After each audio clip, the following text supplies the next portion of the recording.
Hello there from Abu Dhabi. Hi, from Um, Boston. Hi. So it's my name's Habiba Hamid, and I'm based at a newspaper here on the editorial team. And I understand you're in Boston. Yes, I'm Cal. I write the North Africa-focused blog, The Moor Next Door. Right, right.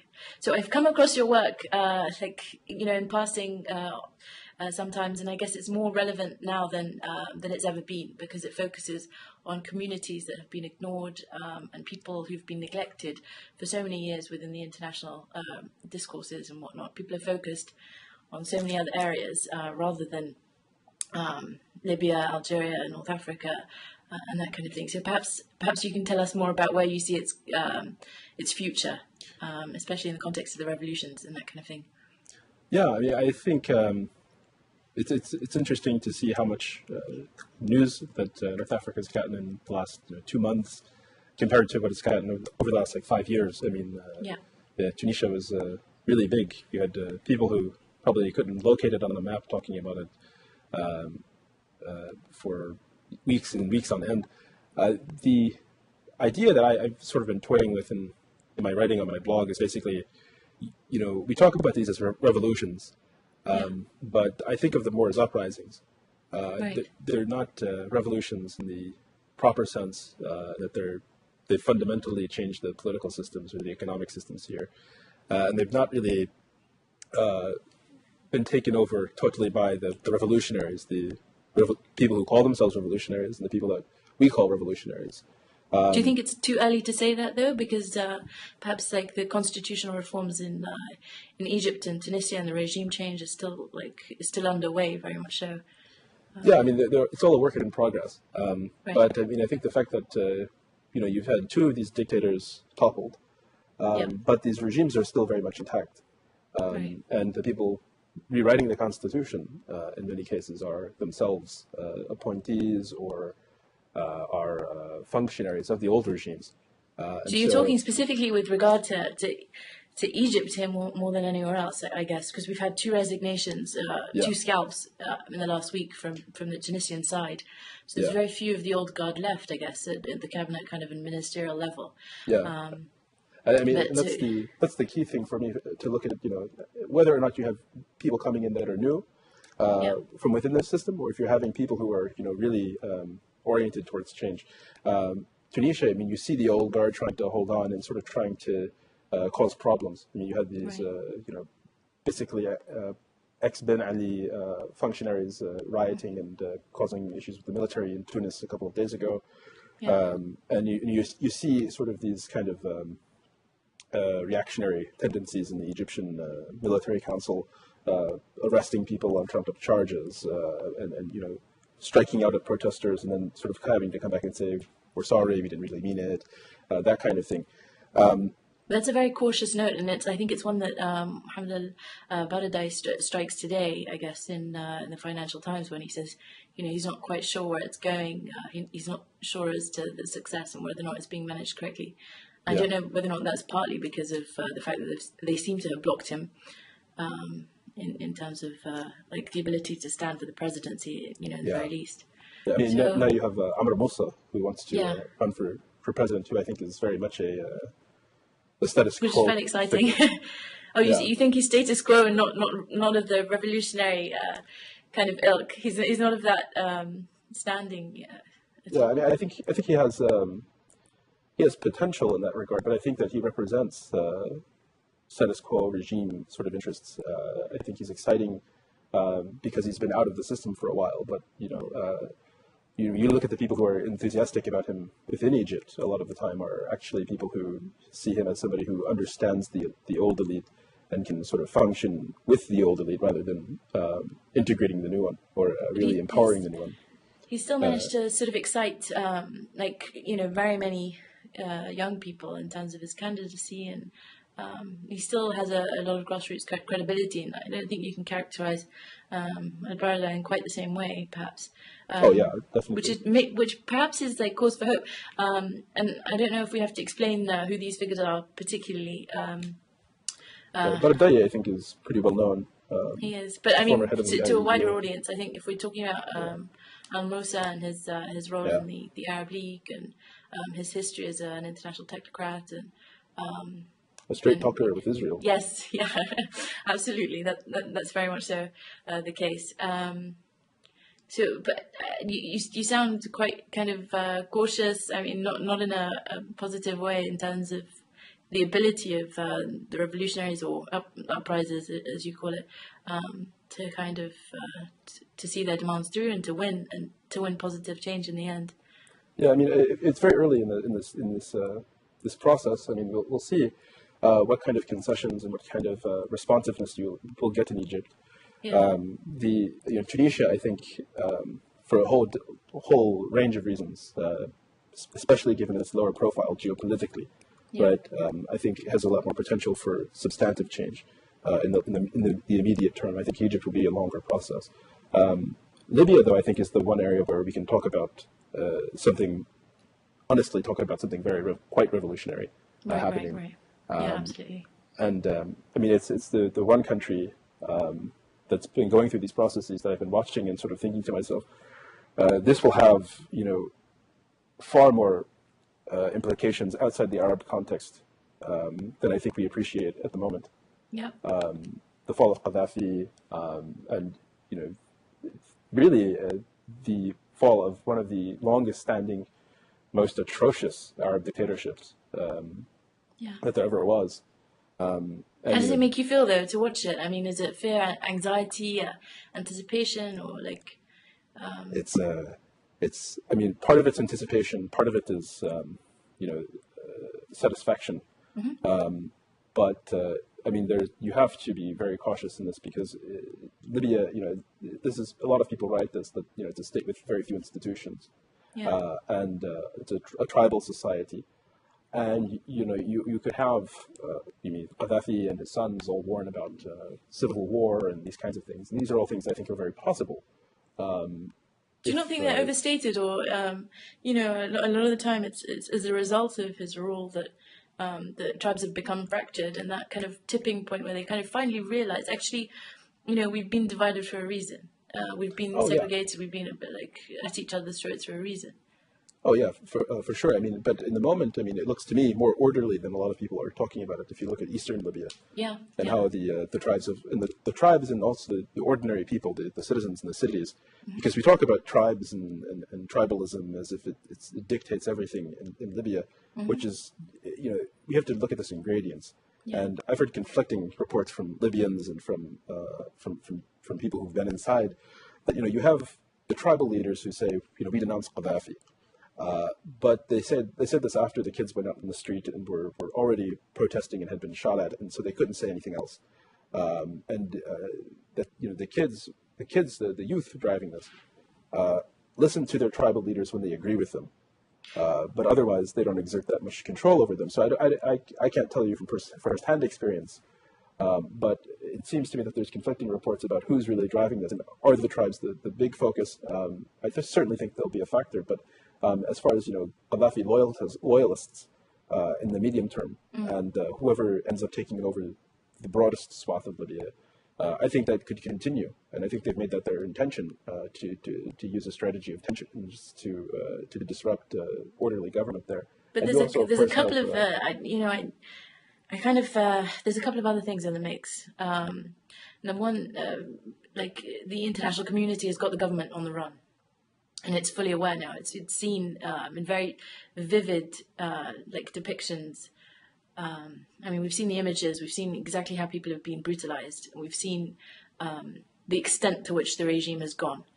So it's lost any ounce or any modicum of goodwill, and they're pariahs now. Anyone who collaborated, and I think William Hague was pretty clear in their message. You either defect or you're tried at the International Criminal Court, and this might not have domestic implications, but certainly, the world is watching, and I think that might constrain the ability of those who were or who had a hand in the regime to continue their activities, certainly in the way that they used to continue them. And then the other thing also, and you see this in Egypt, is I think Tahawi put it best after the army attacked them again in Tahrir Square on Saturday, I believe, was that the revolution's not over. And again, people are very much, there's a new sense of political awareness where, if anyone does try and get sort of won over on these protesters, something will, they're going to go for them. And they're not going to let them get away with it. They're not going to compromise until sort of their demands have been met, which is, I think it's significant. They're willing to push and push and push. And I think that's heartening from here. It really is. And it might, for me, I think it speaks to a different moment in the region's history. Yeah, I mean, I think the question isn't so much the legitimate stay behinds, the people who are government officials or military officials, but the people who, the hardcore, the people who are going to sort of dig in and attack whoever tries to get control of Tripoli in the medium term. Can you expand on that? I mean, who do you think particularly, or which, is it particular tribes or affiliations, or is it a minority issue, or specific, tribes and, ethnic affiliations? I think the main thing will be the elements of the Qaddafi tribe that are closest to Muammar and his sons. Yeah. And these are the guys that have the most ready access right now to serious weaponry, and to the most elite troops, and the most elite troops in the military come from that tribe, and those narrow clans that are still standing by Gaddafi. But do you think realistically that kind of that access to the ownership of military control, you think that's going to persist or continue? I don't see in any way as sustainable. I mean, I think very clearly people are aware that their use of arms and and that kind of thing is very much a huge and tremendous, not only risk internally, as you say, but to the international community. Yeah, I mean, I think that if what I'm getting at is more that you'll see these loyalist elements, very small, not having a mass base, not being legitimate, but certainly attempting to harass and to forestall any reestablishment of stability. Right. I think the other element, and I think I agree with the international element that you mentioned, the fact that there are people threatening them with being tried at the ICC, that there's really a kind of zero tolerance attitude that's been adopted, although that hasn't always been the case. It's refreshing, I must say. It really is. From my perspective, it really is. Yeah, I mean, especially with Gaddafi, I mean, there's been so much complicity, particularly in Europe, as far as his criminality and finding ways around selling weapons to him without having to actually step on it. I don't know. There's a double-edged sword. Okay, so we've got the international kind of condemnations of, and even the most conservative of papers are exposing and going to great lengths to track down Gaddafi's relationships with various institutions, individuals, the government, arms dealers, this kind of thing. But at the same time, for part of my upbringing was in London. And all of the dissidents were there, and the UK in particular was a safe haven for a lot of them, and the British government, like it or not, actually protected them and allowed them to stay when they could have been deported back, or that's a negative perspective. But given the heightened tensions between immigrants right now, it was a realistic scenario, and these people grew up under great threat within that kind of context. But again, they would call very, very easily, they would call Britain their home, and they still maintain a dual identity, an affiliation, and with whether or not it's Britain and the UK, as well as France, Italy. There's still that synergy there, despite the the complicity of various regimes, because it's such a long-spanning relationship, and it spans governments, whether or not they're Tory or Labour, or whether or not you've got before Berlusconi, this had been going on for decades. It's quite a mixed experience that we've had actually over there. Yeah. So I mean, I thought it was very interesting is the condemnation, the range of condemnations, from Russia to Italy to Britain, to the United States lately, which is not always the case. But I mean, economically, I think there's reasons for that. It's not just that. Even, It's not. It's really. I don't think it's just that. I mean, people remember, like in I think in the 80s, outside outside the embassy in London, a diplomat kind of gunned down dissidents. Yeah. And they mowed down people. Yeah, and well, not even Lockerbie, because that was very much contested as to his involvement because of Thatcher's reticence to sort of admit the true nature of the situation. But he'd gunned down people in Regent's Park. He'd chopped up people on Hajj. He'd flagrantly. I mean, it was quite incredible the extent to which he abused sovereignty globally. It was amazing, Gaddafi in particular. But people don't forget that. I mean, he took it to a different level, I think. I don't think I've even witnessed that amongst Syrian dissidents, like outside the extent of the brutality and whatnot. And it's still front and center in a lot of people's minds as well. It's not easy to unabashed brutality. What's that? I mean, an unabashed brutality. I mean, yeah, that's the thing. Yeah. It was quite incredible. I mean, you see, one of the first things the Gaddafi did, you take the Berber minority in the country, was to deport Berbers out of their, ancestral villages and cities, and forcibly try to eradicate their language. Isn't it? Rewriting and completely making up, false stories about the origins of the Berbers in Yemen and all these kinds of things. God, that's tragic. The entire 42 odd years of Gaddafi has been tragic from every angle. What's even more tragic? It has echoes of Mussolini, and his accounts of when he went out into his forces went into the deserts in Libya, forced the Bedouins to come and massacred them when they got to the towns. Starved them on the outskirts. It's just I don't know where they learn their tactics from, but it's beyond belief often. But how have the Berber community in particular, how have they sustained, how have they survived and maintained, any semblance of cohesion, or how have they maintained their languages and kept their spirit? Has it affected them tremendously, or? I would argue that the Berber community in Libya is very small. Yeah. And it's always been relatively small. But it's understated, though, right? I mean, you've got different census figures, and sometimes you have no census figures, but you also have different dialects. So, when you say Berber, this is a point I picked up from your blog. That how do you characterize a Berber? You have Tuaregs in the south, the Turgi, who are nomadic and are the several tens of thousands.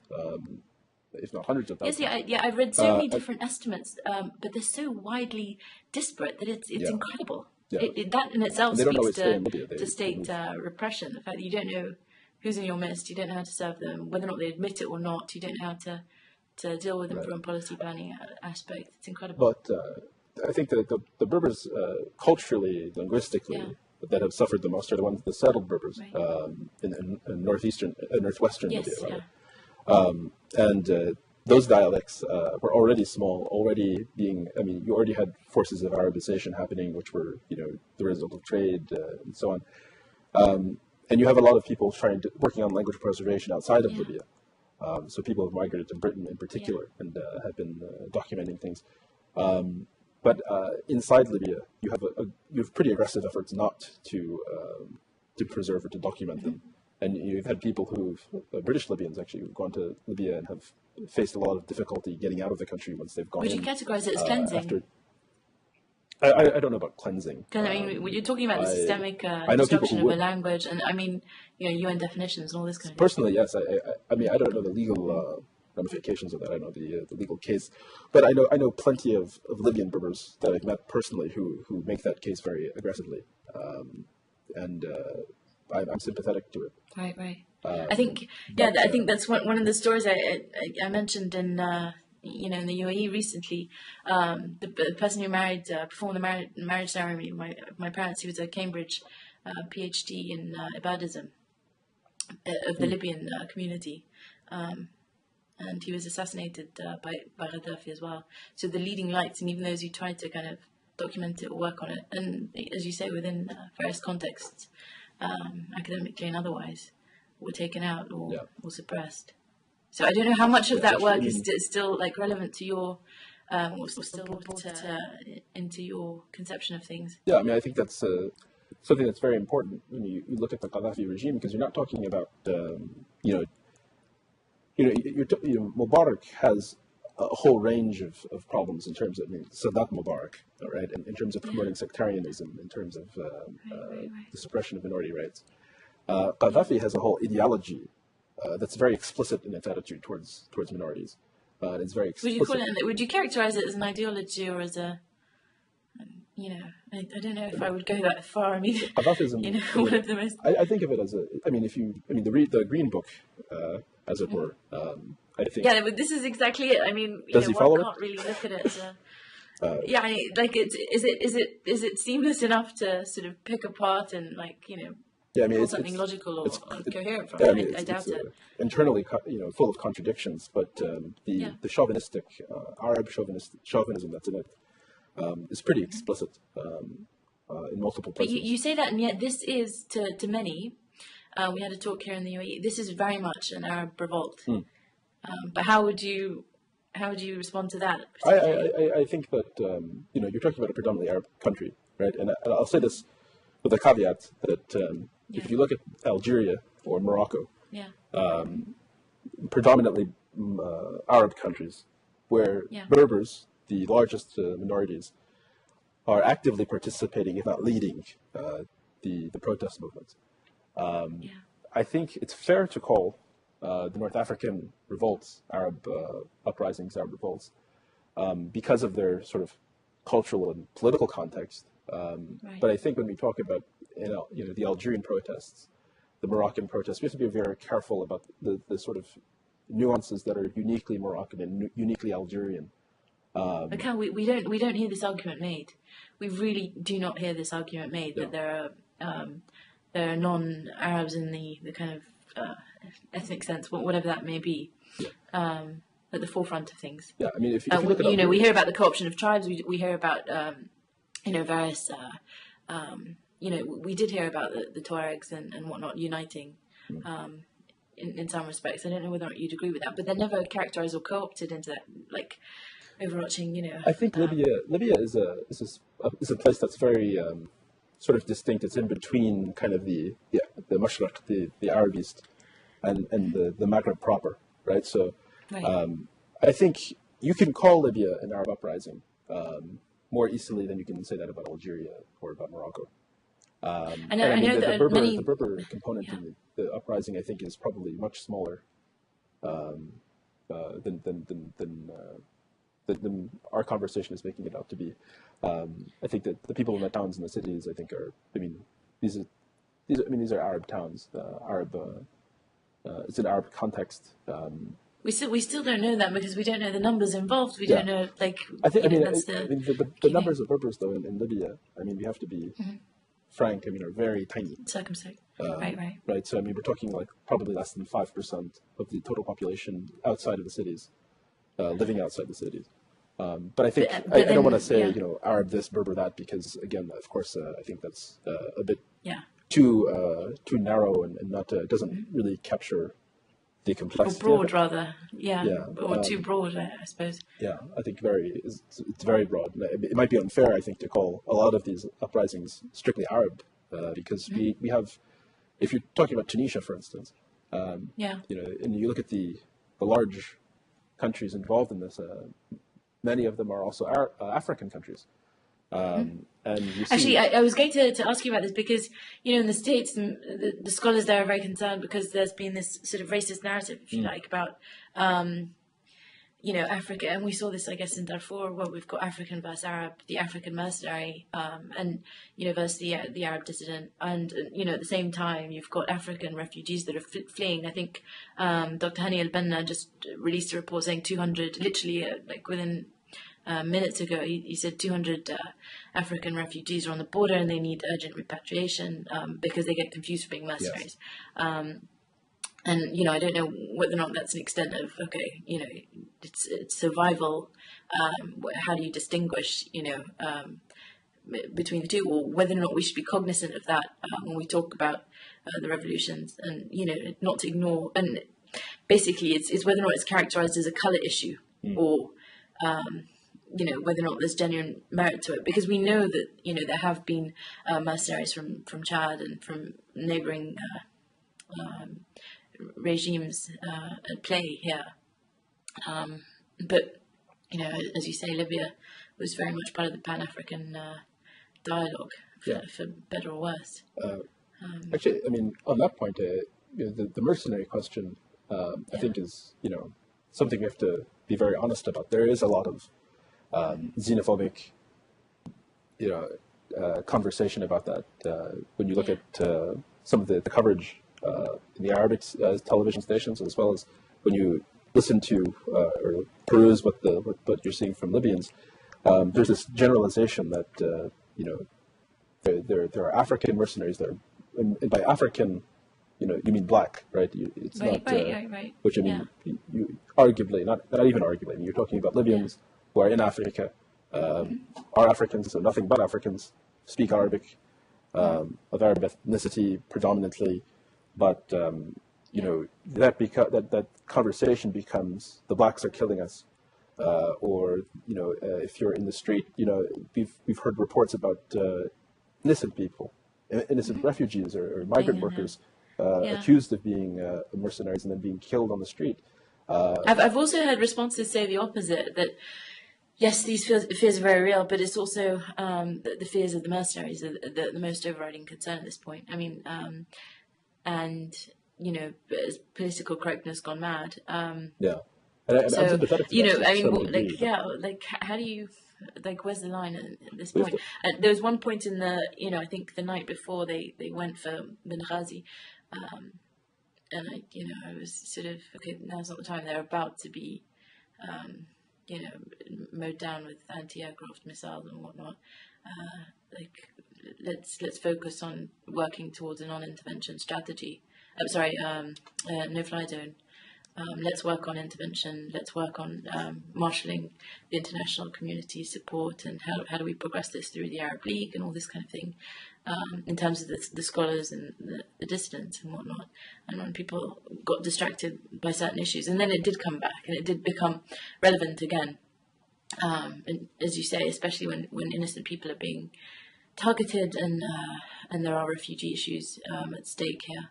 And there are still mercenaries loose from neighboring countries.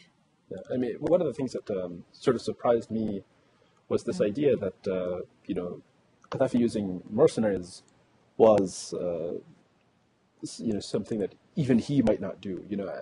The conversation about these mercenaries strikes me as sort of naive sometimes. You hear this idea that he's using mercenaries. Well, I mean, of course he's using mercenaries. He's been using mercenaries for at least 20 years. Yeah, I know. Well, this is exactly it. But I think it's also down to lack of awareness of the extent to which the brutality has gone. People just haven't realised the extent to which people have been going through this for years and decades, honestly. Yeah, and I mean, it's sad because you're talking about this regime which explicitly in the 80s was recruiting mercenary armies. Right. Well, training them within, Tripoli and whatnot, and the outlying camps, and exporting terrorism to Ireland, and Yeah, I mean, you had Charles Taylor training in Libya. Yeah. For goodness sakes, I mean, and again, this is kind of like people talk about Gaddafi, and I was watching I think it was Good Morning America or it's one of the major American news networks, and they had a segment called "Inside the World of Gaddafi." The bizarre world of Gaddafi, and the entire segment was focused basically on his outfits, his sponsorship for terrorism, his weird speeches, but there was a special focus on his wardrobe, and this very often is the extent to which people in North American media, at least, really talk about his involvement in Africa. It's kind of like, oh, he's making these Pan-African statements. And wearing these exotic robes, outfits, and and all. I mean, how laughable is it? Really, I mean, you have to be aware that every two countries in Africa. And this is what I'm told by credible African sources, people from West Africa, who deal with this on a regular basis. He has two personal representatives for one personal representative for every two African countries, who report directly to Gaddafi, who go around the Ministry of Foreign Affairs, and who basically ferry money in briefcases back and forth between Tripoli and whatever the particular capital is that day. And these are the people bringing money to his clients in parliaments, in African capitals, to ministries of finance or whatever. And most of this is untraceable, and a lot of it is given out to pretty devious and reprehensible organizations and leaders.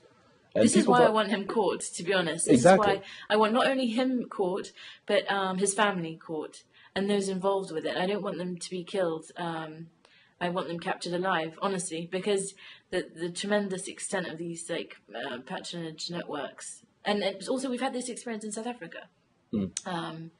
It's because people were duped. Those with the best of intentions were duped, because when you hear promises of solidarity, you tend not to want to question it in the face of very little else. Yeah. And that's what was particularly devastating. You saw people who were, I don't know, had genuinely decent intentions in South Africa, aligning themselves with him at various points. And I think they realised to what extent this guy was absolutely terrible. But there was that honeymoon off and on period. Yeah. And, can he really be that? But what we're speaking about here, though, really, are two very different narratives. We've got the narrative of those who've experienced brutality, and then those who've never known about it, and those who've never come across it, those who are being shocked by these images now. And there's this chasm that, outlets like Al Jazeera are trying to kind of to breach. But, how does this speak to the success of things moving forward? I don't know what the bearing on that would be. I don't know whether or not it will change, the international community in particular's perceptions. I think we saw it earlier, possibly in Clinton's speech for the first time. I don't know if you were watching Clinton's speech a few hours ago. Yeah, I got to take a look at that. Sorry, to go on a tangent, surprised by it. But I think one of the most incredible consequences of this is seeing what I perceive to be, and whether or not I'm right or wrong, please let me know from a US perspective, is that there's been a shift, and that US legal exceptionism has been the overriding kind of way in which they've operated globally. They've gone out and they've acted alone on many issues, and there have been consequences and retribution and whatnot. But the mindset in terms of let's do this alone has always been there in a disregard for kind of the ICC and all these UN institutions. But I feel that with the UN Security Council and their involvement in it, the very positive involvement, pushing for clauses that might have serious implications if enacted by the international community. It's a sea change, and I think it might affect the region profoundly if it's maintained. But it just indicates a different moment from here. It's like, all of a sudden their influence is going to be moderated, and as a result, so much more influential in a good way. If they act in concert when it comes to the Middle East, when it comes to the region, in terms of Arab publics, based on this new narrative that's coming out now. I'm less optimistic on that front. I mean, I think there are changes in terms of discourse, public discourse. Yeah. As far as the ICC, I mean, the United States, if I remember correctly, is not opposed to other people being tried there and it being used to prosecute other countries' leaders. But as far as issues that have arisen in Iraq or Afghanistan, I don't think you'll see the United States accepting the ICC for itself, at least. I mean, perhaps not, but just even symbolically, for her to give this tremendously powerful speech in favour, if you like, of multilateralism from Geneva, it spoke to something here, certainly to me, and because you've seen such different responses. when it comes to such things. And you're right, they've got their own kind of turf warfare going on in Afghanistan and Iraq, but this. Yeah, I mean, I think that's one of the big contributing factors. To the, I mean, particularly in the case of Libya. Yeah. One, I think we have a president who's not himself particularly interested in interventionism as a solution, adventures and things like that. And I also think that the fact that we have had the experience of Iraq. Well, I disagree with this. I mean, okay, well, I worked in Iraq and whatnot, but in terms of interventionism, I think it's very much more on the cards, but within a universal UN, because they said unilaterally as well as the UN, but that's quite powerful. Before they would have just gone into the alone. Now they seek the legitimacy of the international community to sort of rubber stamp things, and that in itself, that mandates more action, more positive interventions, and I think you can see that especially with the language that's used, particularly in the Gulf, which it's a break with the past, which is I can see the shift happening, especially with the UK, I guess, and their new way of approaching the Gulf in particular. Could you describe that for us, especially with the UK? Okay, well, so I guess Britain has acted more of an enabler than a friend in the Gulf to a large extent, and that's not what the Gulf needs. And Haig has. He's not shied away from from taking very specific lines, for instance, with Bahrain recently, despite its, the British, well, to give you some background, the British historical relationship with the Gulf has been very tenuous to British historians and activists and analysts. They've portrayed it, uniformly, more or less, as benign. But the revisionist indigenous perspective has often been precisely the opposite. They view it from a perspective of accommodationism, and to be honest, the British and international community's experience here historically has been a cause of a great deal of I can characterize it as oppression. You had the first democracy movement in Dubai in 1938, and one author characterized it as essentially an uprising against colonial rule here. So you've had a very different, again, there's two different narratives at play, what people believe of themselves and what the reality here is on the ground. And the way to judge that is through, the developmental experience and the outcomes of various actions that have been taken. But Haig has departed with that very recently, Haig being the Foreign Secretary in the UK. A new line.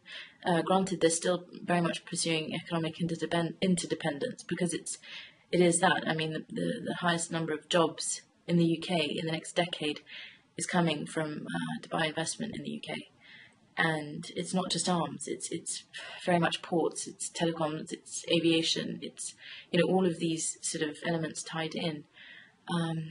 But yeah, they've changed their approach. They're kind of quite frank, and it's characterized by a greater degree of honesty. He didn't shy away from saying to Bahrain that violence was unacceptable. That he went further than the US, in fact, and calling for not only for restraint, but stopping his sale of arms to the particular arms that could be used against protesters and whatnot. And more than anything, it's highly symbolic, because these relationships have to be characterized by honesty and not. And I think they can develop in a far better way than if they're characterized by just kind of making use of each other's assets and resources without looking at the long-term consequences on publics in particular, freedom in particular, domestic ability to. It has such tremendous implications, the arms sales and whatnot here on things like domestic spending, for instance. So there's been a shift basically between, and I think it's directly linked with the revolutions that are going on. It's absolutely linked to that, because on Wednesday, I think it was Wednesday or Tuesday here in Dubai, there was the clearest call you've seen in decades from Dubai. You had some of the key activists and thinkers. Some of them been agitating for more reform, and it's not revolution. I must be clear. It's reform, but they've been calling for these things for a long time. But yet the ground, I don't know, it was incredible, absolutely incredible to witness. It was very strong. It was very heartfelt. It was very open. What kind of reforms are they asking for? Well, it's not a majority, but the thing is, I think the key thing is the solidarity, the sense of absolute solidarity that they feel with what's going on in, and it's not just because there are expats hailing from these areas. There's again a new consciousness of what people have gone through, a new awareness of the struggle, a new. For instance, the Egyptians in Kuwait were deported in November for protesting about the elections. The lack of awareness. I mean, the way in which people characterize the Maghreb, those from the Maghreb. There was actually even a spat between Morocco and Kuwait at one point over, depictions in popular media, that kind of thing. But there's a newfound level of respect from those coming from these particular areas, like the Arabs from, or those from these from Morocco, from Egypt, from Algeria, from Tunisia, from Libya, are holding their heads up high here. It's a tremendous difference. I mean, how is that received by these monarchies, and the UAE especially?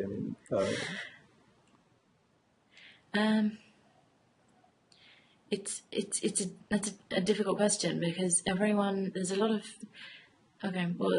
of fear as well. I think, because it's not only economic interdependence within the Gulf, they're related, agnatic ties. Even if you're not Khaliji, if you're not from the Gulf and you're sort of Asian or British or have relatives in Bahrain and Kuwait and Qatar, it's very, very, very interconnected. And I'll give you an example. The Economist Intelligence Unit put out an index of the countries most at risk. At the top you had Yemen, and then surprisingly you had Oman. And a few days ago when Omanis saw it, there was a huge level of shock. How can we be so high up this index? How can we be so at risk of what's going on there? It's too far removed. Bahrain has had historical issues and protests, and there's been, that's been going on for decades, if not more.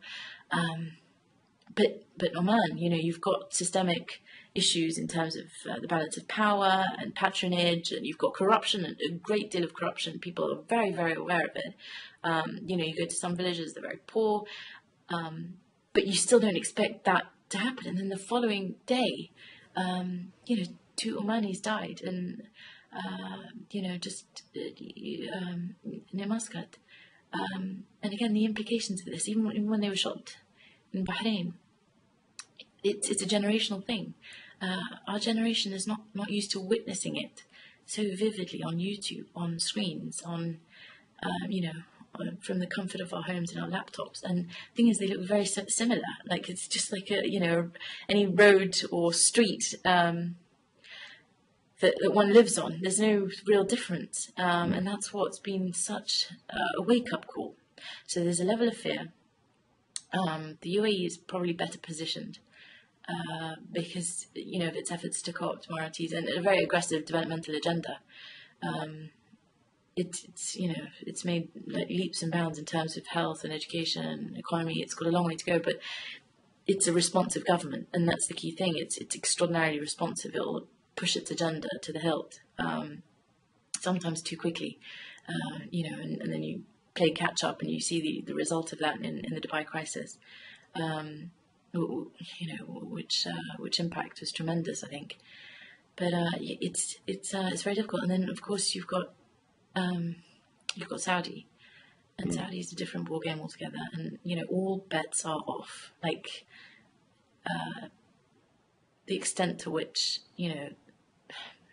the extent to which it could go in which direction, it's incredible. It's a very different demographic. It's very different structural issues. It's tremendously complex, and I think it's been underanalyzed. And I Before we don't get think people to Saudi Arabia, I just want to ask you, what do you think the role the migrant population, the migrant worker population in some of these emirates? I mean, in the UAE, I know there's an enormous proportion of the population from outside. What role do they play in all of this? Okay, so I think in Kuwait you've had Badoons protesting. Badoons meaning a stateless person. You've had them protesting, and they were kind of dampened down by water cannons, and you've had intermittent, protests, for a few years over basic amenities such as water, spatial access, resources, pay.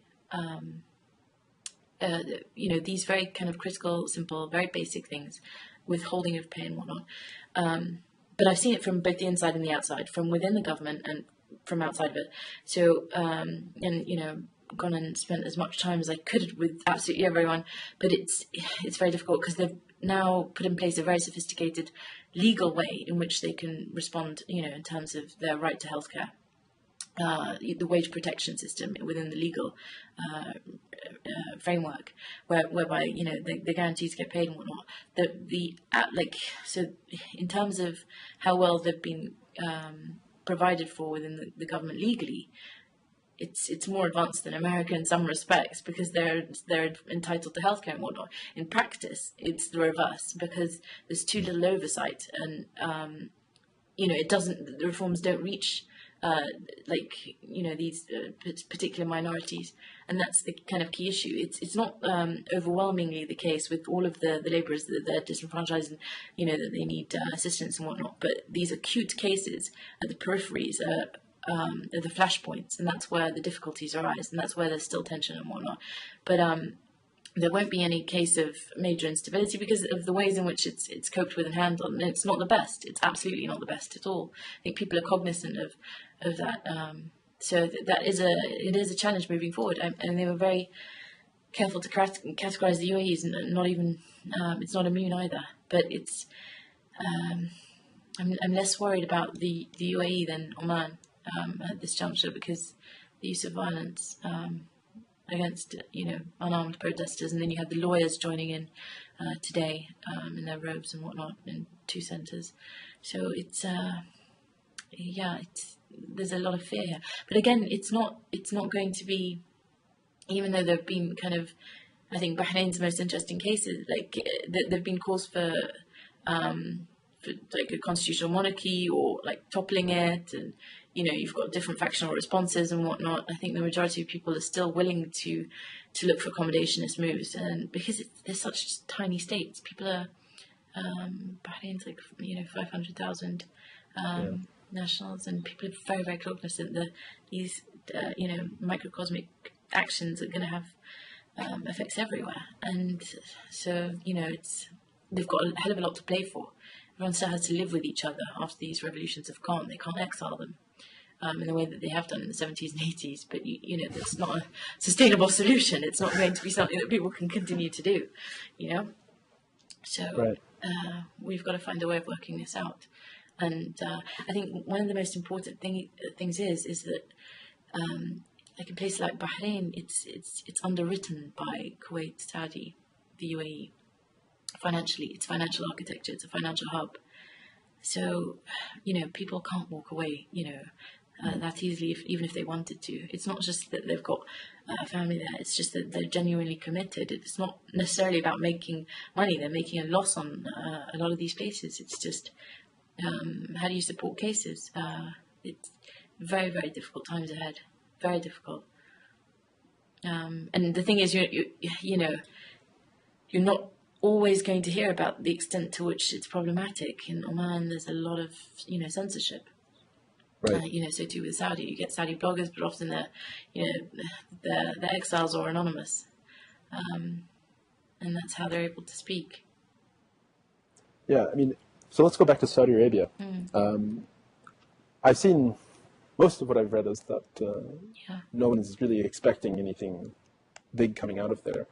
But there's a case made that Saudi Arabia has had a lot of declines in living standards and in working conditions, and a lot of people, and perpetually high unemployment rates and things like that. And that those, that people are more and more aware of that as a result of media and so on. Well, yeah, it's that narrative again. It's that narrative again. People can never envisage a poor Saudi person. It just it says it all. They can, if you go to some of these outlying rural areas, if you see the conditions in which people live, if you see, and you get that everywhere. You get that in the UAE, in the Northern Emirates. There's some extraordinary poverty. And I don't mean among expats, I don't mean among Badoons, I mean even among Emiratis, among Saudis and whatnot. But Saudi is a different game again. It's characterized by success, well, in a similar way to Oman, even if you like. It's characterized by a succession crisis. Mm. You've got sort of a map, you've got provisions with the succession council that have been made by the current king, Abdullah. But, the next, well, those who are in line are too old, literally, to be able to cope with an increasingly intransigent population. And there have been incidents, whether or not it's flooding in Jeddah, whether or not it's, obviously the suppression of the Shia community in the East has gone on for a long time. But even in the heartlands, people, whether or not they like the institution of the monarch or not, they love the king, but what comes next? And there's this huge uncertainty, and we've seen it, and people have memories of King Faisal's assassination. They're fully aware of the vested interests, and I don't necessarily mean by the Gulf, the the geopolitical considerations. And again, I don't just mean oil. It has impact, it has a tremendous impact on Yemen's territorial integrity. Yemen is the biggest issue in my mind in this region, in this immediate region at the moment. It's difficult to say. I think definitely with Saudi, all bets are off.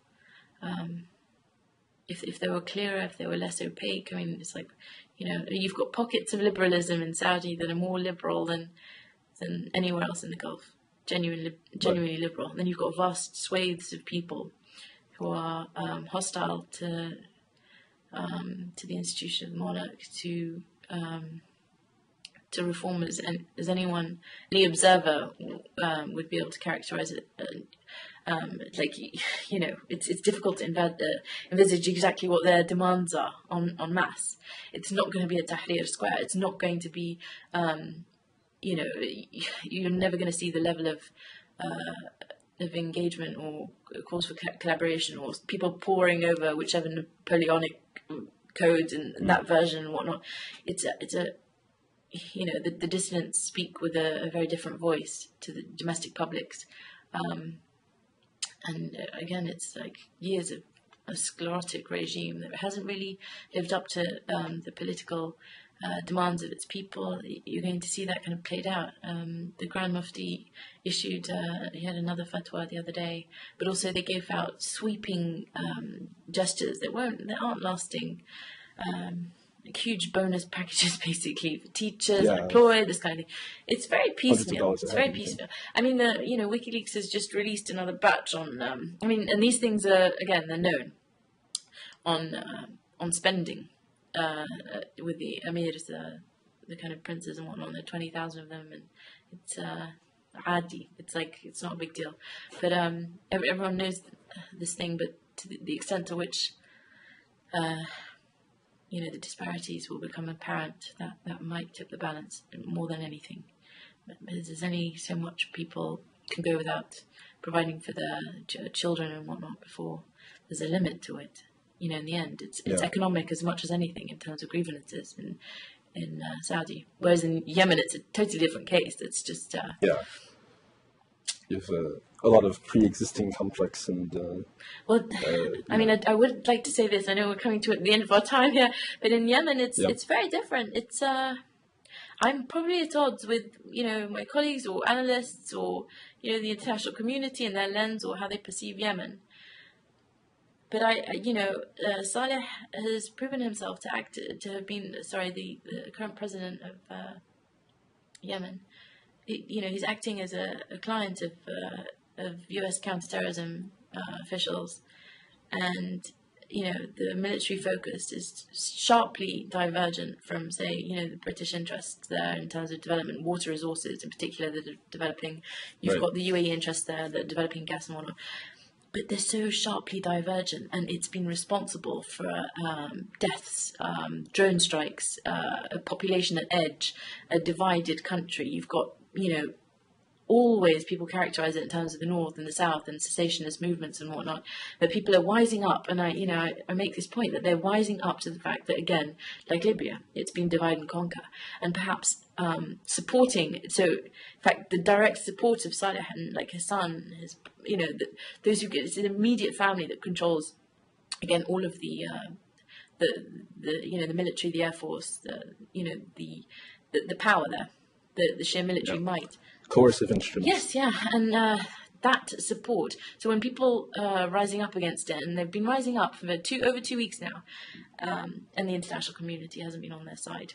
There's been very few kind of international journalists. It's not on the news in the way that the other revolutions are. People are going out and they're risking life and limb. Aden is under lockdown.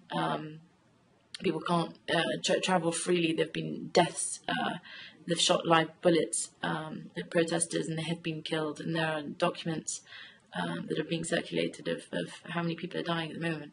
And so it's very closely linked to this kind of this client state, American interests there, Saleh's regime, and also the resistance against it. And people are now coalescing, and the youth are playing a huge role in this. It's like you said at the beginning. Actually, it's no more just about tribes and just about leaders. That sheer optimism is, or the sheer determination and grit of people to stand up and go to the streets and make their demands clear, knowing that the regime will come for them. Because it's been characterized by that in the past. He's often done that, and time and time again. The evidence coming out of there has been horrific over the past, decades. But you see, I think Yemen and Libya, and I also think eventually, not right now, but I think eventually Algeria. I think these are the sort of three of, if not the main three, where you'll see this kind of very. You won't see it in the same pattern as Tunisia. Well, okay, so I want to ask you about this. Okay, so to what extent, do you think that the feast uprising, has skewered the Algerian response at the moment? I absolutely think that there's a very, very powerful. Sorry to cut it. Do you want to explain the feast? Okay, well, the Front Islamique du Salut, which was the French abbreviation of a Islamist party that, let me step back 2 steps. In 1988, you had a youth uprising in Algeria that was brutally repressed by the military. Hundreds of youths killed in days in October. And almost overnight, there was a new constitution that allowed for multi-party democracy. And elections took place in 1990 and in 1991. Algeria in a nutshell. It's amazing. Yeah.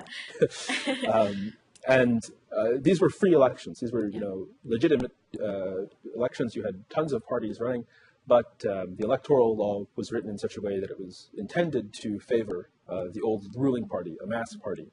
But what ended up happening was that this Islamic party, really a coalition, not really a party in and of itself, but a coalition of Islamist parties, swept both elections.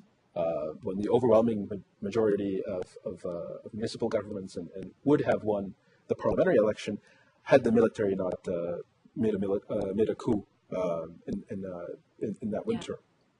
And the result was a hell of a lot of trauma. I mean, bloodshed. 10 years of really horrible violence that is enormously traumatic for Algerians to talk about, perpetrated by Islamist militias and also by the government. And I think that that experience colors the way that a lot of the political class, the opposition, as well as the sort of the core elite look at the revolutions they're seeing all around them, which is they look at it and say, we've been there before. And so you have that's the opposition argument parties. They've really felt it. I mean, they've lost their own family members already. Within this generation, more to the point. I mean, they remember it. Assassinated. But the heads of parties now, whether it's there's a Trotskyist party, the Workers' Party, which is headed by a woman named Louisa Hanoun, who's known for being oppositional, but recently has been more co-opted. But how violent or how repressive is Bouteflika genuinely? Bouteflika, I think, is not the question. The question is the sort of the military regime, because the question isn't the president or individuals. So you have a deep state in Algeria that is extraordinarily repressive, or has been extraordinarily repressive in terms of disappearances, 30,000 Algerians. And the corruption, I guess, in terms of the media, right? Algeria has a relatively free media. I mean, but you have a press law that criminalizes with prison terms a criticism of the president, insulting the president, basically. So, the criticisms of the repression and whatnot, how, confined do you think they are to a very small secularist minority? Oh, they're not at all confined. But basically, do they have widespread agreement enough to kind of come up against Bouteflika or not? Or the regime? Repression is kind of indiscriminate as to who's being persecuted. You have the Islamist tendency, which has been co-opted mostly. Its politicized elements are very small; they're divided, and what's left of the Islamist trend in politics is the Ikhwan, the Movement for a Society of Peace, which is a part of the ruling coalition. So they've become part of the regime. So there's no real, there's no strong oppositional Islamist faction. When it comes to the secularists, though, you have the RCD. Was that a genuine co-opt? Was it genuinely they became players in government, or is it sort of you're co-opted superficially? It's sort of like it's the clientelist model. So you have a three-party ruling coalition, the FLN. The historic independence movement. You have the RND, which is a breakaway of the FLN, which is mostly people sympathetic to the army's interests. And then you have the MSP, which is designed to give a kind of window dressing for the Islamist tendency. So if you're of the religious orientation, you can have some say in government by supporting the MSP. And then in the opposition, you have a whole range of tiny parties. Is it genuinely... nobody supports have they been disaffected? Are they absolutely? Are they happy with this status quo? The people who participate in parliament in Algeria command very small mass bases, it's sort of like people look at the regime as having lost all political, moral legitimacy during the civil war, and the people who participate, by and large, are older people, are people who have direct sort of transactional benefit from it, particularly in rural areas, and then you have sort of the urban population, which is mostly disaffected, doesn't vote. If you look at the turnout numbers in the last parliamentary election, the official number was 35%. And this is a place where usually turnout numbers are inflated to be 80, 90%, things like that. So they had to admit at least at max 35% people, turned out to vote for this. But my sense is that it's still very much about, I've got one anecdote, someone I know, during the tension, I remember he woke up one day in his officer's mess to find everyone's heads had been decapitated, and he was spared that because he was sleeping under a bunker. Yeah. And people psychologically, mentally traumatized still. Yeah. And this is our generation, our age group. And these are people, I can talk about this from sort of a personal angle. When I talk to people older people in the opposition, people who are 35 years old, people who are 40, these people remember that period vividly. They came of age during this period, and they're very afraid that, if we get rid of what we have now, which is, the best we're going to get, basically, you could have a reversion to outright civil war. Part of that is a fear that, the Islamists could come back. There are other people who say, well, not all of that was Islamists. A lot of that was the government. targeting Well, its but yeah, enemies exactly. by Within proxy. the feast themselves, they will say the GIA was a French-backed movement. It Yeah, was a I mean, French-backed yeah, government co-optation. Like yeah. there was very much one side against the Yeah, people. there's several books actually that have written about the process of that war and the Right. infiltration of the militias. And Yeah. There's Khalid crazy Mizar, stories of basically. I don't know whether or not this is just what I was hearing from dissidents in London, but the GIA would go into feast villages and with fake beards and literally massacre feast women and children. yeah, I mean Um, it's a very gray kind of who killed whom question, yeah. right? So you have army officers who defected and have written very detailed accounts. Some people quibble about the practical elements of those accounts, but these were militias that were committing acts of indiscriminate violence to begin with, that were infiltrated by the army and directed to commit that violence against the political enemies of the junta. And that's a very real sort of omen that hangs around people. Youth, Yes, yeah. though, people in That's their early exactly it. 20s. That's exactly it. I mean, they know what the possibilities are. They know because they've experienced it. But these are also very often people who have things to lose. We have to remember Yeah. this, right? So you're talking Yeah, about yeah. the political class in Algeria, the business elite, etc. But Cal, that's a question that applies to absolutely everyone.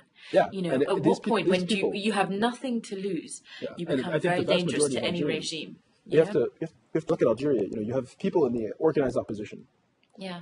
who have made their careers and their livelihoods off of basically playing in the rabbit cage, is what Algerians call it, running for office, sort of giving the image of stability The veneer of it. and normalcy, right? This is the task of Bouteflika, was to Yeah. normalize Algeria, make it a normal country again.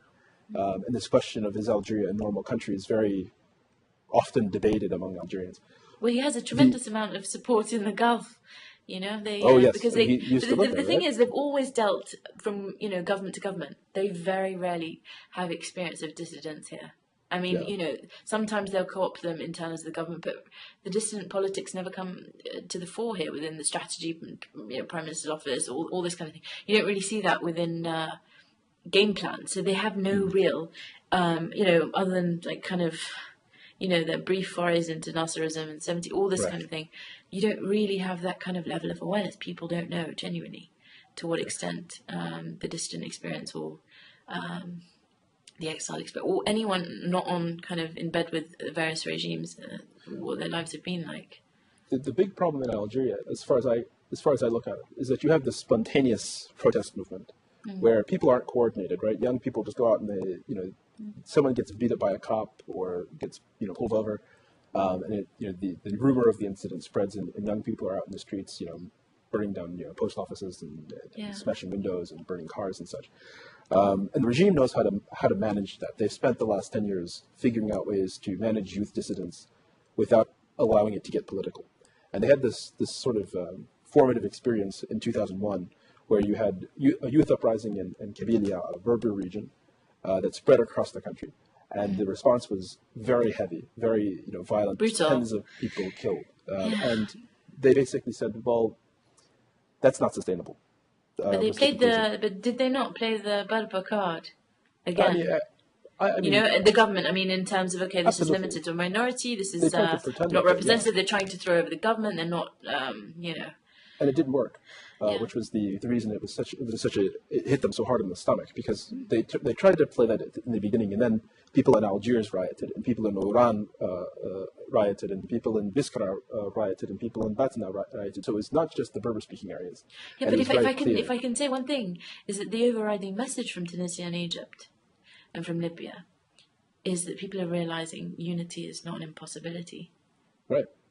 It's not something that we've manufactured ourselves. It's not something that we, cognitively we've been pushing for, and that this is not something that is part of our fabric or our identity. It's a synthetic grafting on from people who've got very suspect agendas, and that it's about viable alternatives. If they can see cooperation, they'll go for it. If people Right. can see that people can live together in peace and equanimity, and that they can interact with each other, it's just that image or the visualization of a possibility that has come to play here. And I think it's difficult to understate that. It really is, especially in the Gulf. I mean, the Gulf experience seems much better positioned to deal with this stuff. I mean, from a generational standpoint. I mean, even with these elderly leaders, I think it seems as if there's more standing institutions that can sort of evolve.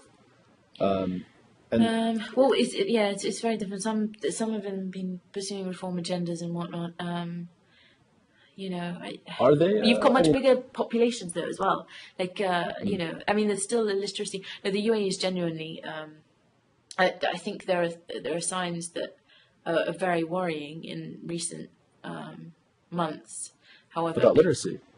No, in the UAE, and this is a personal perspective again, and I don't know if colleagues and analysts would agree with me, but my main fear in terms of the development trajectory, which I've really tried to look at hard, is that if defence spending is a third of your federal budget, if it's 9 times the amount spent on health, and if health and clinics and whatnot are being closed, and they are, or they're not being funded properly to the extent they should be.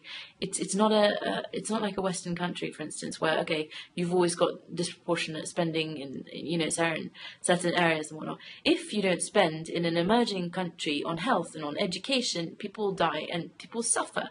A very immediate effect, and it's amplified. It's not something we can walk away from. It's not something that doesn't have a tremendous impact. It's not a matter of spend on arms here, jobs for Americans back home. It's not like that. It's really not. It has a direct bearing on freedom, on development as freedom, on social mobility, on social capital, on human dignity.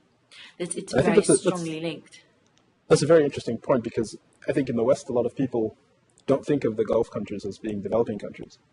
They think of these utopias, these places where everybody wears a perfectly clean white robe and has lots of money and doesn't have to worry about anything. But the reality seems to be quite different. I'm not so I'm an ethical capitalist, but I was never in Dubai for the money.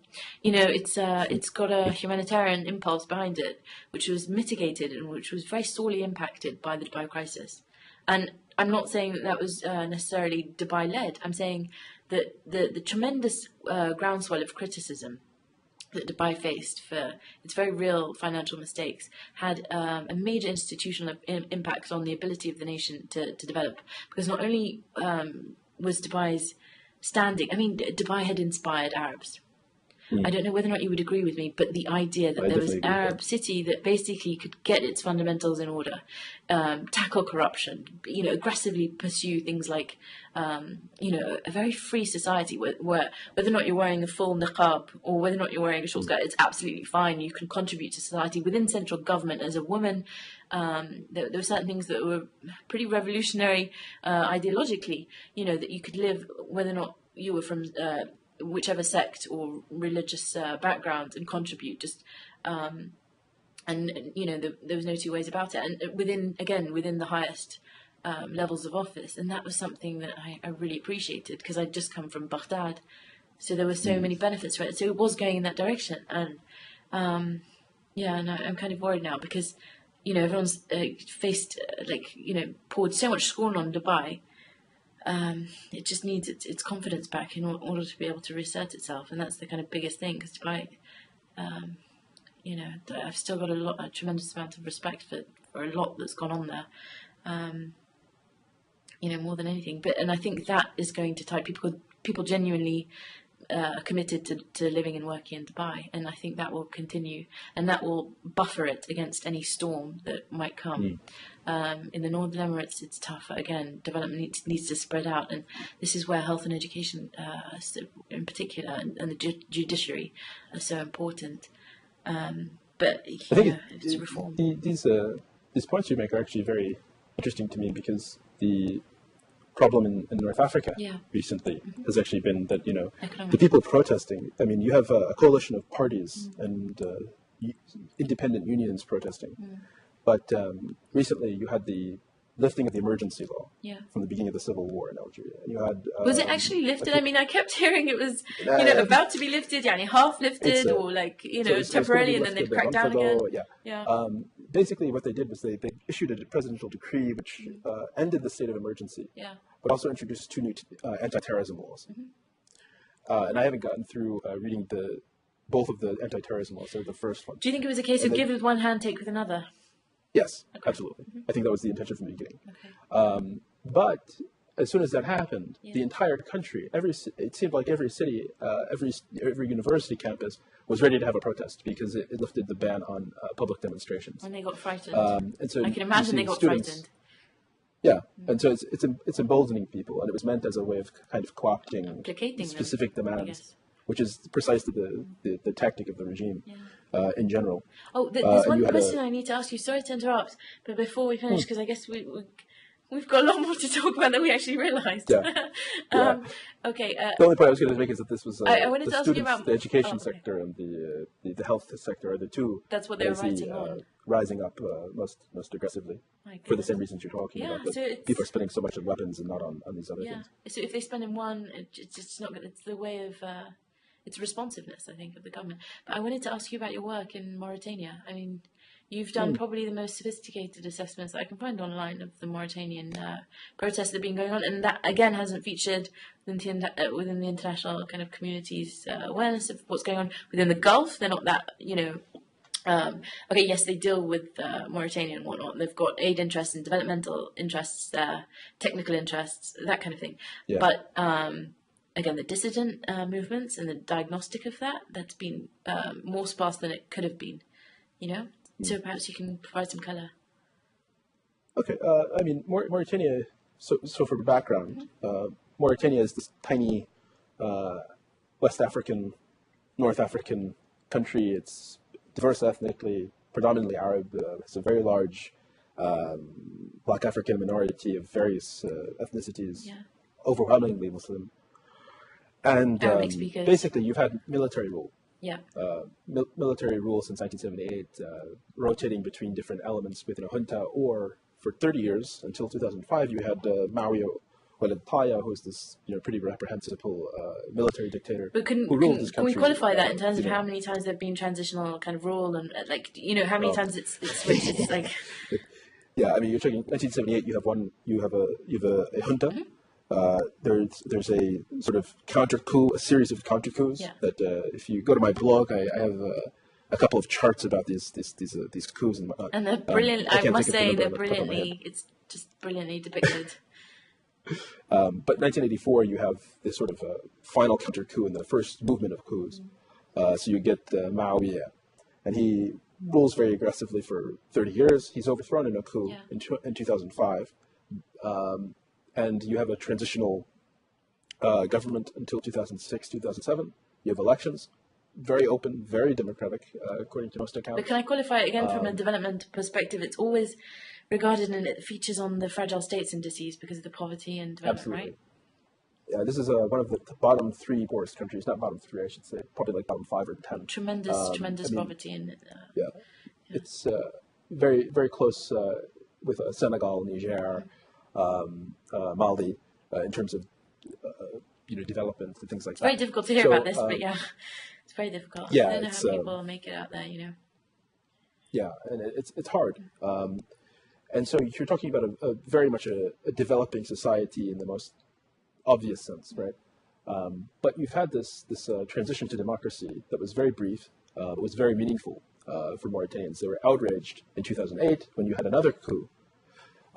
Interestingly, led by one of the makers of the 2005 coup, which led to this process of democracy.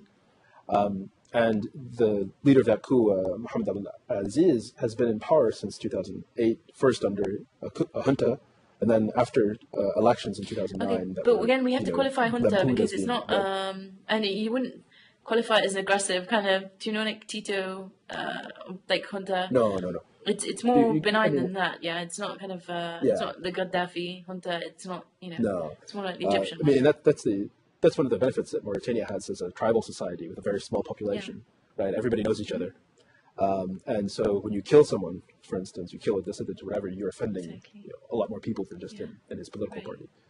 So the dynamics of sort of repression are very different, but nonetheless, they're felt very, very significantly by the population. And I mean, this is already a very poor society, right? But one of the things I liked on your blog, and I hope people go to it, was a map, and it charted basically the sources of discontent, and it's very vivid. It's a very vivid depiction. You know, you can very clearly see it's coming from different directions, different sources of power, different motivations as well. But it's, you know. Yeah. I mean, I think the key thing in Mauritania right now is that you have this guy who's came into power by a coup, ultimately backed by Gaddafi, most prominently, most publicly, right? He's publicly. I wish you could. I wish you could. You know. I wish you could highlight that more prominently. You know. I mean, basically, you had Gaddafi, the mediator, goes to Mauritania immediately after the coup to mediate between the opposition and the military, and he gives a speech in which he says, the important thing isn't elections. The important thing isn't coups, because elections and coups are basically the same. They lead to instability. And the discussions between the opposition and the government went exactly nowhere as a result of that. And he basically funded this general and got him a political base and a political party based on money coming in from Tripoli. And sort of the United States, France, the main. He has a lot to answer for. He has a hell of a lot to answer for. And I mean, France. I mean, to be fair, is the main foreign political patron, but had put limited sanctions. We can't even understate the impact of the French colonial. But I still characterize it as colonial. I'm sorry, but it's difficult to understate that impact to this day on its governance structure. The neo-colonial France-Afrique kind of thing. Which the French were trying to exercise, right? So Aziz, this general, calls Paris the day before his coup and says, if I were to make a coup, what would you do? And they told him the effect of their answer was don't, and we can resolve your issues with the president some other way. And the next day he made the coup. He just completely ignored them, which led to them sort of getting together with the United States and with the other EU countries to try to put sanctions on Mauritania, take away sort of like non-essential aid. Gaddafi recouped most of that aid after Aziz made a deal with him. Basically, Mauritania had relations with Israel until the Gaza crisis, right? And the reason they broke those relations was primarily because a condition of Gaddafi's support was Mauritania breaking relations with Israel to sort of offend. Do you think that characterizes the U.S. interest in Mauritania? Because you've seen that. It did. In very unusual, I must say, through very unusual channels. Oh yeah, and I think there were two at that point. There were sort of two main U.S. interests because this is late in the Bush administration, but the relationship with Mauritania sort of grew, especially after they made contact with Israel in 1999. And so you got more aid coming in, but you had a lot of cooperation on terrorism because you have a branch of Al-Qaeda in the Sahel on Mauritania's border. So you had a lot of military cooperation going on. And those were the two main objectives, right? So military aid wasn't suspended, but a lot of sort of economic aid and things like that were cut off, and sort of there was, some diplomatic offense, sort of snubs and things like that. But what's the impact today? I mean, how? So you have this guy who basically bought an election, and the opposition decried the 2009 election as a fraud, a complete fraud, and the foreign observers did, and everyone recognized it though, and so the international community kind of imposed this sort of final solution on the Mauritanians, and nobody was really comfortable accepting this president outside of people on his payroll, right? So you've had this kind of anti-regime sentiment that the military has, sort of co-opted their democracy, has taken over, and all of that. And now you're seeing a voice being given to that for two reasons. The first reason, I think, is what's happening elsewhere in North Africa. And it does have an effect. Libya. Right? Absolutely. And I think that a lot of young people, urban, educated young people, tapped into the media and so on, see that and they say, we can do that too. There's a sense of possibility. But do you think the reason it has, sorry to interrupt, do you think the reason it hasn't been covered is because, again, the lack of awareness about the situation, and also fatigue with the number of regime changes and, the various interferences that's already happened? I mean, do they think it's old news because it's Mauritania? I have no illusion that as somebody who follows Mauritania very closely, I hold dear to my heart, but this is a place that even for France, this is a sort of second tier, third tier, media interest, right? Geopolitically, they assign value to it, but in terms of media attention, it gets very little. There's only 4 million people in Mauritania. It's a very small country, extraordinarily eight poor. times the number of Bahrain. Exactly. I mean, about the same number of people in Lebanon, if I remember right. So, but again, the main sort of interest for the French is basically iron ore extraction, and for the United States, maybe they have oil, but they don't really get as far as we know. It's just not on their radar, and I think for a lot of Arabs, it's also not on their radar. It's sort of thought of in the periphery, the far periphery, which it is. It is thought because they still have a debt to Mauritania because of, again, the historical legacy of not just of slavery, but of, the slavery in Mauritania is not the fault of the French. But you have to be very cognizant of that because it's still an issue. No, but the Arab-Mauritanian relationship you can characterize in that way. Absolutely. Yeah, that's actually one of the things you see in these protests is the anti-slavery movement. Is very aggressively pushing on it. It's a wonderful thing to watch. Right. So it's hopeful? I think it is hopeful. I think there's more chances of change in Mauritania right now than Algeria, and I think that my goodness, what a pronouncement! That's incredible. In a good way, in an institutional capacity, not just cosmetic, in a very real way. It's like you think there's very high expectations. And they look at a precedent, right? They looked at 2007, 2008 as we had a democratic process. We can have democracy, right? There's no reason for us to have a military. But strong. My goodness, we don't need that's something. That's really something. Yeah, because people are watching Algeria very closely and like, will they, won't they, and for you to give such a strong kind of prognosis on Mauritania, I think it'll be news here in a big way. It will, because there are still. Programs that are ongoing. There's still investment that's trying to. They really tried to sort of, ameliorate some of the conditions. Again, I don't know whether or not it's the historic relationship or not, but it's not like wholly about. Like, I really think they did try and go and see what help they could be of and whatnot. The other thing with Mauritania also, I think. In comparison to Algeria, right?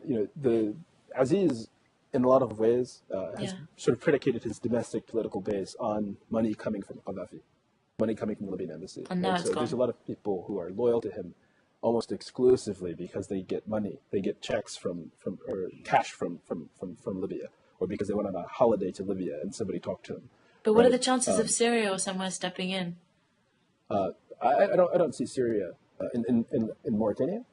Well, the thing is, when you've got a gap in when you've got a vacuum, and you've got like people who are war profiteers and whatnot, and you've got people looking to create instability, like Gaddafi, because there are other elements in the Arab world and the region who are equally as intent on destabilizing the region and whatnot. I think so. What's the prognosis? They might kind of step in the fray. I don't think the Syrians would step in the fray. The Syrians have a just as an example, just as an example of some of the. I think I'll give you the what I see as like the 3 or 4 major Arab players in Mauritania, and people may or may not agree with me. I think Qatar is a huge player. They have individuals, technocrats that they favor. I agree. Yeah. You have UAE. And Saudi, I put them in sort of the same basket just because of the sort of the general degree of their influence, right? They're not as interested explicitly.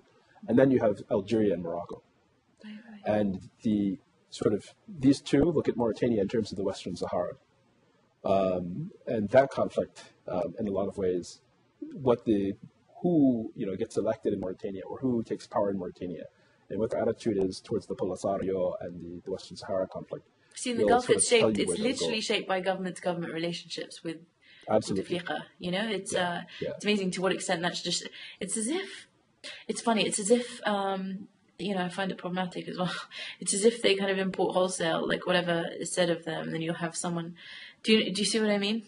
And that's a very. The Saudis don't do that. They've been known, and I know this. They've been known to cultivate different groups at different times, different kind of positions and whatnot. And build up different research expertise on it too. The thing is with the UAE and Qatar in particular, okay, yes, they've had unsuccessful forays and mediating and whatnot. But when it comes to the UAE, I can, it's worrying. You can't have your foreign policy predicated on a particular ruler or regime, or excluding certain publics. And I've worked on these particular issues, and sometimes, I remember in Yemen we were working on an intervention, and it's like, okay, if you don't consider the dissident groups, the people who are disenfranchised in particular, you're going to be entrenching a regime. And, you're going to see that in Mauritania if you've got less experience of people who are hostile. Right. I mean, the other thing in Mauritania is you also have the French relationship, which is much deeper, I think, than many of the Arab regimes in general. They know the scene much better.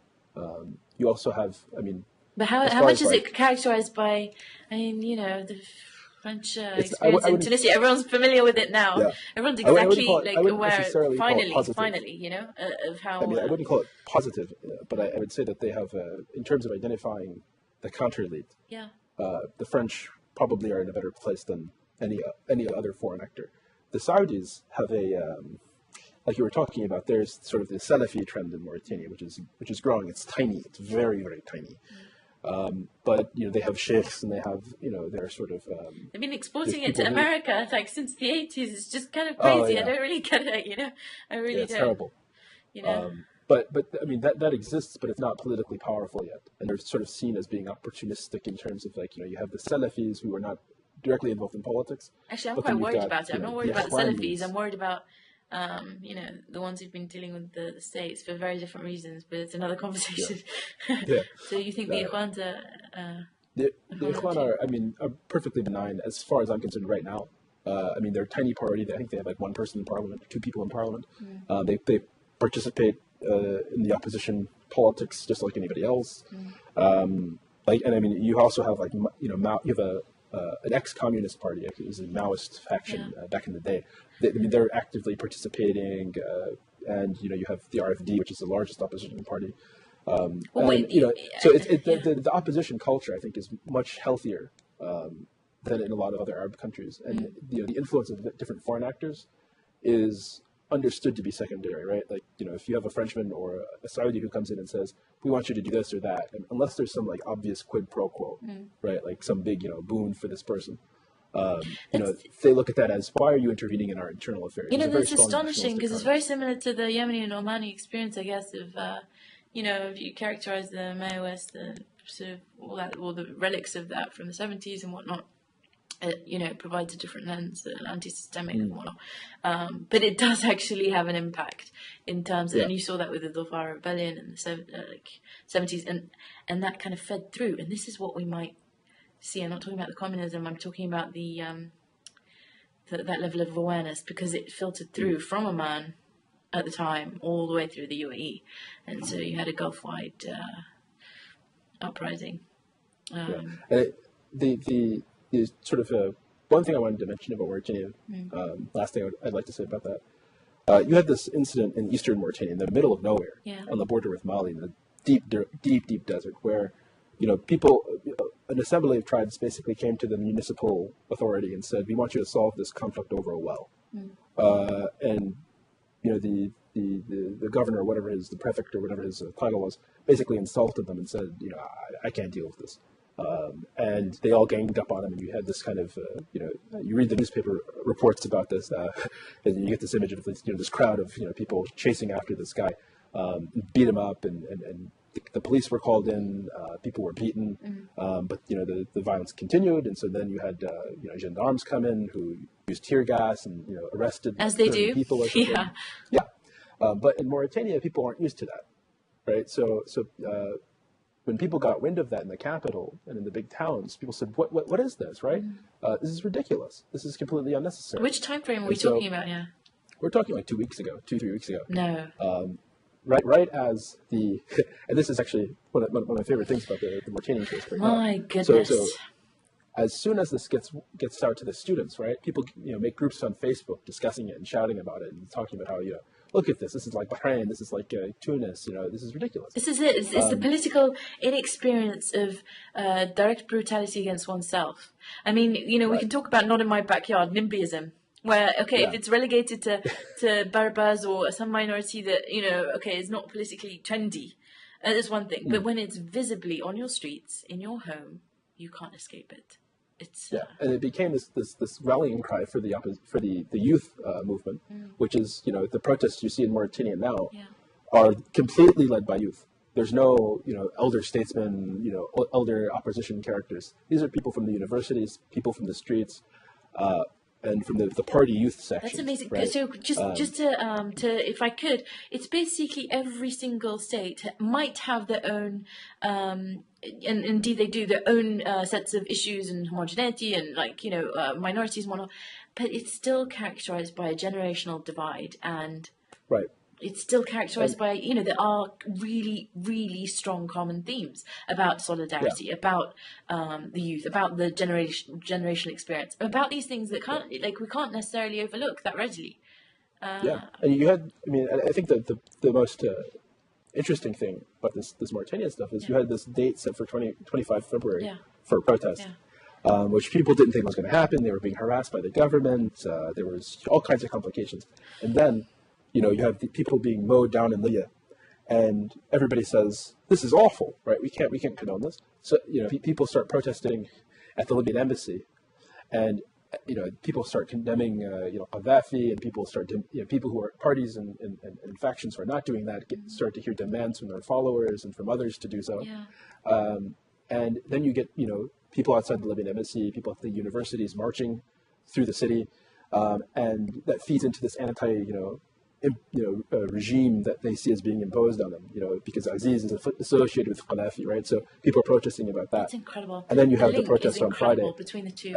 And so you have this whole sort of whirlwind of things. The incidents in the east of the country, the other Arab revolutions, the Libyan case in particular, and all the pre-existing Mauritanian problems, all sort of melding into one thing. All you need is the one spark. I must say though, here we've had demonstrations in Dubai and Abu Dhabi, the consul and the embassy respectively of Libya, and the police. One of them had their permission to revolt and whatnot. To protest. Sorry, to protest. And there were 30-odd people protesting, and there was a hell of a lot of emotion and hell of a lot of goodwill and solidarity towards them. People recognized, Gaddafi is universally hated. But at the same time, members of his regime have had links here. And, they run deep, and there are joint investments. And, I think we've been given the go-ahead to track kind of the investments and where it's going to go and the implications of it in terms of bilateral relations, this kind of thing. But it's not something you can walk away from. There are people living here. So, and I had it explained to me, and its credibility is for you to decide. And there's some merit to it that the kind of, if the protests escalate and whatnot, because there's still intelligence assets running around, the Gulf, working on behalf of various regimes, and the security of those who are diametrically opposed is something that the governments here still have a responsibility towards, and it's not. It's not. It's something to be taken lightly. It's actually quite real. So there's so many, there's so much at play here. It's incredible, and it's such a moving story. It changes by the second in terms of discoveries and whatnot. But the impact here is not in a parliament that people can choose to go to, or a television that people can switch off. It's immediate. Very immediate, and it has a direct bearing on lives, and that's what the concern is. We saw that in Oman, we saw that in Bahrain, we're going to see it in Saudi. So I don't know. You think we'll see it in Saudi Arabia? Well, we've already had crackdowns. In the last few weeks, we've had people being arrested. The most strident calls, and people aren't backing down from them, even within the country, and they've been arrested and jailed and whatnot. And this is part of the cause, and it's been happening for decades. But again, the difference is the international community's eye on, the Gulf and oil, and it's also the way it's been looked at now. Everyone associates, all Arab regimes now with oppression, like it or lump it.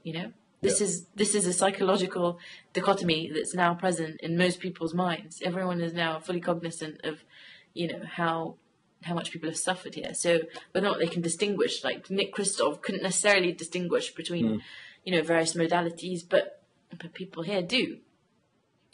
Right. So yeah, I think I don't know. I'm most scared about Syria.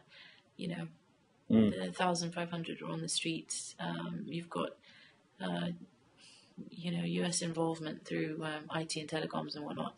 And it's another Gaddafi. So we don't know. I saw there's a lot of talk about how they had legalized Facebook or had stopped blocking Facebook, and then I saw an article the other day that said that the Syrians felt like they were able to monitor people more effectively using Facebook. Yeah, well, the protesters who called for it on Facebook were either put under house arrest, beaten, or then, so let's give you freedom just so that we can, freedom. Like, it's laughable. I mean, it's, 25,000, I think, a Guardian writer was saying, have disappeared there over the last 30 years. And, there's some regimes that won't listen to reason, that are intractable in their oppressive-ness. But I think we've been talking for 1 hour and 41 minutes. I think the editors are going to have a go at us. But I could talk for a lot longer, unfortunately, with you, bore you to death. But it was fascinating, absolutely fascinating. And I've learned a lot today, and I think I'm going to try and incorporate that in my work. And I hope, if anyone watches this, they'll find it useful. But it's wonderful. Yeah, it's been terrific to get your insights on the Gulf and the situation.